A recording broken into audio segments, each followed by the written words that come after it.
Hey, what's up guys and welcome back to askNK. Today we're taking a look at a wonderful creator that has put together a good number of motion libraries. And these motion libraries range from everyday actions all the way to cleaning, talking and interacting, crowd reaction, soccer, and a few others. And for those who like to get this, all you need to do is come over to the link in the description where you'll be able to find it. The creator that has actually put this one together is known as Anderson Raw. And Anderson Raw has taken his time to make about 10 to 20 different motions across all of these that I've mentioned. So if you're looking for like everyday actions, then they've got something for you. You can actually go ahead and see these ones. And for those who are looking for things like cleanup, there is also a whole cleanup motion capture. And these were made with the full Rokoko suit, which is pretty solid as you have from full body all the way to finger motions. There's also the talking and interacting one as well. And this also has a good number of stuff. So just in case you want to have this conversational kind of animation, then you can also just simply go ahead and pick this one. These are going to be very good for crowds and for a few set of hero characters in between animations. If you like stuff like this, there's also the crowd reaction, which is also really good. And he has also put together a brand new one, which is known as soccer. So you do have all of these. At the same time, there's also the free mocap crouch walk, which is an additional one that you can get. And it's also got some free mocap motions for meta humans as well. There's also a 3D scan for the realistic rock, which you can also go ahead and pick up. Now, to get any of these is very easy. So for example, we'll need this one, which is like the everyday actions. Once we click on that, we go down here, you put in a price. In this case, we just simply put in 0, click on add to cart, and then you can enter your email. Once you enter your email, you click on get, you get it. You can also get any of these other ones the same way. And once you download it, this is basically what you get. In this case, we've downloaded the clean, the talking and interacting, the crowd reaction, and also soccer. And to any of them that we open, you'll notice you've got 3 files. One of them that shows you how you can import and use this inside Unreal Engine with MetaHumans, which is really good for those who work with Unreal Engine. Then you've got the Mocap that comes with FBX for iClone, which we're going to take a look at pretty soon. Then you've got the Rokoko default one, which is basically just FBXs that were captured. And then we've got the Unreal Engine one as well. And all these FBXs have been done in such a way that they work properly with these tools. Now, one quick thing I need to mention is if you work with Blender and you go ahead and bring them in, you can literally see these motions in here. But you would also notice that they've got all of these huge bone stuff going on. If you hide them and press the playback button, of course, you see the animation. However, if you want to play with the bones, there's a couple of add-ons as well and some other things that you can do right here within the bone property to fix that. If you want to bring in more stuff, I'm just simply going to bring the dust in. So we can bring this in, click on imports to bring that in. I'm going to press H on the keyboard. Let's select that. Tap H on the keyboard, bounce this all the way back, press the playback button, and you notice that we've got our animation playing back. Now, if you work with Maya, the same thing also applies. Say, for example, we want to do the whole vacuuming of a sofa. We can bring that in as well. And once this loads in, you can see that we've got our character right here.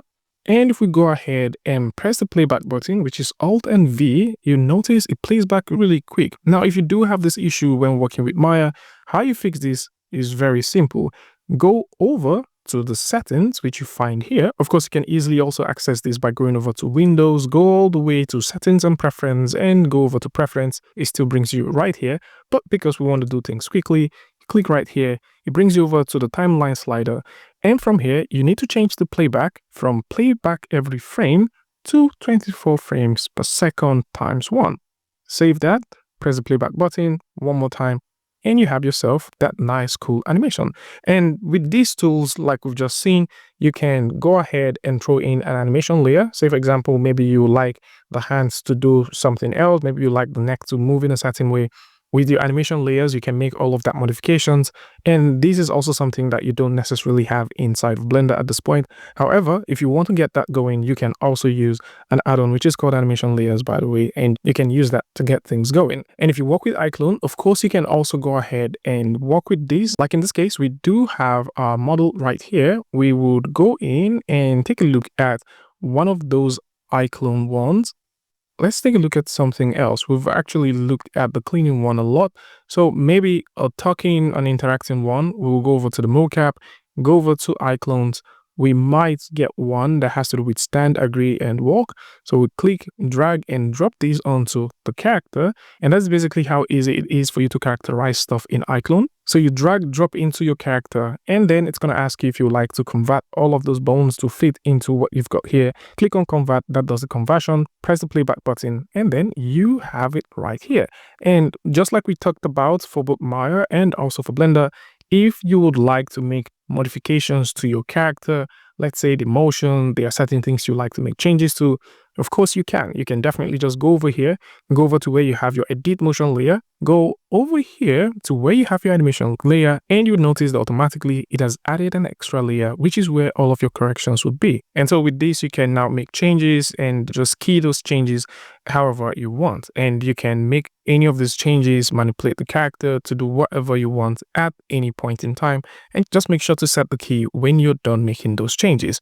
And that is basically how this works. You can also turn this off if you like it to retain its original pose and turn it back on. Pretty similar to what you have with other layering systems as well. And for those who are thinking about getting iClone, currently they do have the iClone Personal. I think we covered that on the channel before. So you can simply go ahead and grab that. It's totally free. You can use that as a personal learning tool and do some personal stuff with it. On the other hand, if you like to get more motion files, you can simply grab them from Carnegie Mellon University. They do have a whole library of motion files that you can get. The folks at Reallusion also have theirs as well. So just in case you like to grab that, you can grab it. The folks at Rokoko, they also have theirs as well. So in case you like to grab their free motion packs as well, you can also grab it. And speaking about the folks at Rokoko, recently they just released the Vision 3.0. It is something that we're currently thinking about making a video for. And what this does is pretty simple. It just allows you capture motions with your camera and then convert them to 3D motions. And this is pretty nice. The way this works is very interesting, and I would like to show you guys how it works if I get enough requests for it. On the other hand, if you're looking for a free motion capture tool as well, you can also go ahead and try FreeMoCap. And this is also a nice motion capture tool that uses different angles of camera captures to generate motions for your 3D character. And for those who did stay up until this point, just in case you don't know, there is a place called the Big Reference Database. So the Big Reference Database is one amazing place where you can find a ton of references. We've already covered this one in a previous video. So you find references for both creature design, creature poses, environment design, illustrations, layout, VFX, a ton of things. So whether you're looking for character clothes, character anatomy, referencing of figures, this is a huge library, and I cannot overemphasize what you'll be getting from this. So this is it. For those who like to take a look at this, there's just a lot of information with this video, and I'm just curious how many of these you already knew. Now, if there's also some very interesting resources or resource places that you think a lot of other creators will benefit from, it would be nice for you to put them in the description. And for those who don't know, we already covered a huge library of free stuff. If you go over to the channel and type the word free or even Free Friday, you'll find a ton of free stuff, and I think you would love them. Tell me what you guys think about this one in the comment section, and I'll see you guys in the next one. Peace.